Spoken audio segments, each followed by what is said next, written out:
तो डीएनए का स्ट्रक्चर कैसा होता है, इस चीज के ऊपर काफी अरसे तक लड़ाई चलती रही, तकरीबन को 50 साल कह लें कि इसके हवाले से लोग सजेस्ट करते रहे कि शायद ऐसा होगा वैसा होगा, काम उसके ऊपर होता रहा। डीएनए का स्ट्रक्चर पहली दफा डिस्कवर किया जेम्स वाटसन और फ्रांसिस क्रिक ने। ठीक है, अब इनकी डिस्कवरी लेकिन डिपेंड करती थी दो और डिस्कवरीज के ऊपर, दो और लोगों के काम के ऊपर। एक कहते हैं चारगाफ्स रूल और दूसरा है X ray diffraction of DNA. DNA की एक्सरे क्रिस्टलोग्राफी की उन्होंने।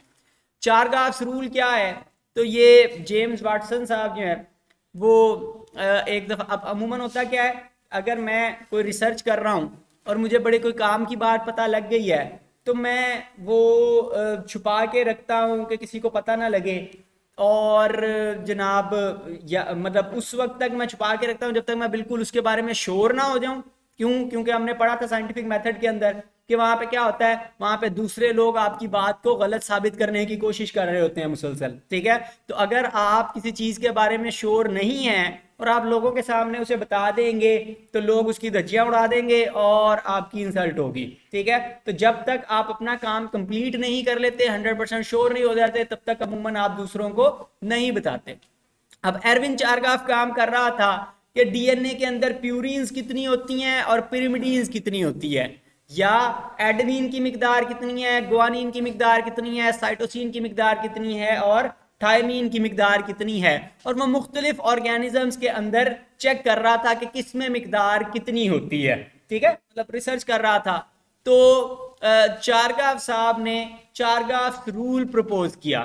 ठीक है, चारगाफ रूल कहते हैं इस चीज को कि उसने देखा कि डीएनए के अंदर हमेशा एडेनिन की मिकदार थायमीन के बराबर है और गुआनिन की मिकदार साइटोसिन के बराबर है। ठीक है, हमेशा एडेनिन थायमीन के बराबर होता है और गुआनिन साइटोसिन के बराबर होता है। अब इसको सुनकर ऐसा लगता है, का मतलब है गुआनिन और साइटोसिन जुड़े हुए हैं और एडेनिन और थायमीन आपस में जुड़े हुए हैं। ठीक है, इसको सुनकर ये बात पता लगती है। अब चारगाफ ने अब ये बात किसी को नहीं बताई थी, ये गया उधर जिस जगह पे वो शराब खाना था और वहां जाके उसने देखा तो एक दिन वो चारगाफ साहब नशे में धुत पड़े हुए थे, तो वो उसके पास गया, उसको बातों में लगाया, बातों बातों में नशे में था, तो उससे पूछा कि हाँ भाई क्या कर रहे हो, तो उसने बताया कि मैंने ये देखा कि एडेनिन और थायमीन बराबर होती हैं और गुआनिन और साइटोसिन बराबर होती हैं। ठीक है, उसने नशे में बता दिया। अब उसको हिंट पता लग गया। ठीक है, फिर उससे उसे अंदाजा हुआ कि इन दोनों की आपस में किसी तरह से पेयरिंग है।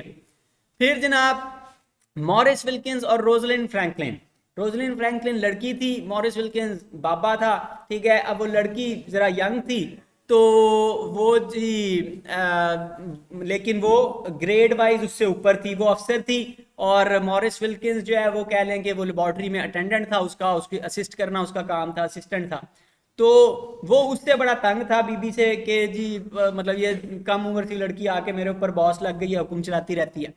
तो इसी तरह फिर जेम्स वाटसन साहब यहाँ भी आए लैब में, तो उसने जनाब रोजलिन फ्रैंकलिन से पूछने की कोशिश की कि क्या काम कर रही हैं आप, तो उसने उसे नहीं बताया कि क्या डिस्कवर अब तक किया है।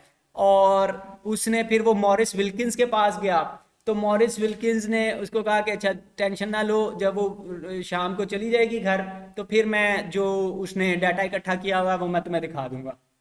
तो उसने मॉरिस विल्किंस ने जेम्स वाटसन को ये तस्वीर दिखाई जो ऊपर आपको नजर आ रही है। ठीक है, ये इसके अंदर ये जो एक्स का सा पैटर्न बना हुआ है, ये एक्चुअली डीएनए के अंदर बेसिस को, यानी डीएनए को यूं ऊपर से करके दिखा रहे हैं तो वो बेसिस एक दूसरे के साथ पेयरिंग हो रही है, ये उसको रिप्रेजेंट करता है। ठीक है, तो ये काम कर रही थी डीएनए की प्योर क्रिस्टल्स बनाने पर। डीएनए को आपने पानी में हल किया, पानी उड़ा दिया तो क्रिस्टल्स आ गई। क्रिस्टल्स के अंदर एटम्स बड़ी तरतीब में लगे होते हैं, तो उनके ऊपर एक्सरे डालें तो इस तरह के पैटर्न बनते हैं। एक्सरेज आगे जाती हैं, क्रिस्टल के एटमों से टकराती हैं और क्रिस्टल के एटम की वजह से फिर वो उनकी डायरेक्शन चेंज हो जाती है। ठीक है, तो वो डायरेक्शन चेंज होने से जो पैटर्न बनता है वो आप पैटर्न से अंदाजा लगाते हैं कि एटम्स, ये यहाँ पे आप देखें तो ये पैटर्न्स बन रहे हैं, तो इन पैटर्न्स की मदद से आप अंदाजा लगाते हैं कि एटम्स की अरेंजमेंट कैसी है, कहाँ कहाँ जुड़े हुए हैं। तो इस एक्स वाली तस्वीर को देखकर उसको फौरन पता लग गया, किसी और लेक्चर में उसने सुना हुआ था कि जहां पे ये एक्स वाला पैटर्न बने तो इसका मतलब है कि ये डबल हीलिक्स है, दो स्प्रिंग आपस में एक दूसरे के ऊपर लिपटे हुए हैं, तो डबल हीलिक्स है और बेस पेयरिंग हो रही है। इस इंफॉर्मेशन की बुनियाद पर फिर उसने जनाब उन दोनों ने मिलकर डीएनए का स्केल मॉडल तैयार किया, जेम्स वाटसन और फ्रांसिस क्रिक ने।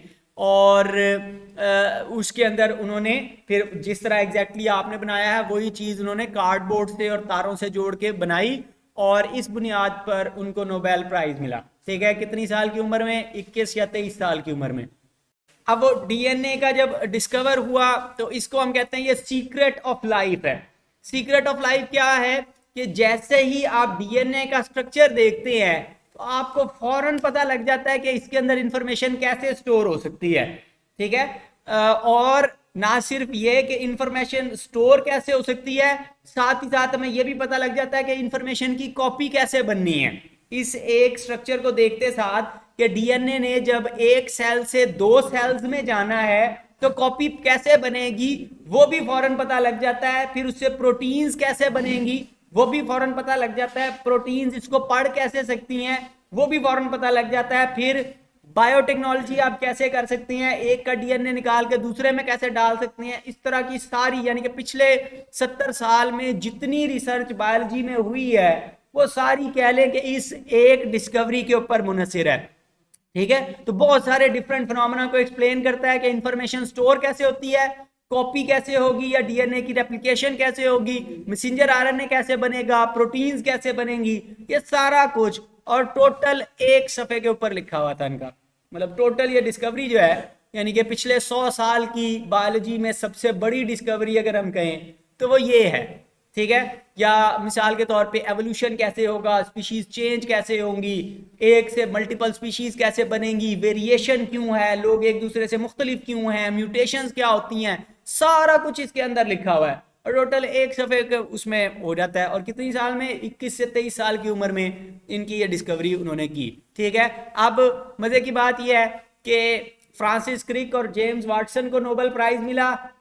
फिर उन्होंने अपनी डिस्कवरी में यह भी बताया कि हमें इस काम में मॉरिस विल्किंस ने मदद की थी, वो जिसने तस्वीरें चुरा के दी थी, तो उसका बताया कि हाँ इसने मदद की है। जिससे तस्वीरें चुराई थी उसका नाम बीच में शामिल नहीं था तो उसको नोबेल प्राइज़ नहीं मिला। जिसने सिर्फ चुरा के देने का काम किया था उनको नोबेल प्राइज़, उसको भी नोबेल प्राइज़ इनके साथ मिला, यानी तीनों बंदों का नोबेल प्राइज़ शेयर्ड था। वो बीबी जो एक्सरे के ऊपर काम कर रही थी, उस दौर में जो लोग एक्सरे के साथ काम कर रहे थे या जो लोग रेडिएशन वगैरह के साथ ज़्यादातर काम कर रहे थे वो अक्सरियत थोड़े अरसे में मारे गए। एक्सरेज की वजह से डीएनए डैमेज हो जाता है, तो उस दौर में उनकी सेफ्टी वगैरह के बारे में पता नहीं था, तो वो लैब में बल्ब जल रहा है, बल्ब में से एक्सरेज निकल रही हैं, सारों के ऊपर जा रही हैं, किसी को फ़र्क ही नहीं, मतलब किसी को पता ही नहीं है कि ये डेंजरस हैं।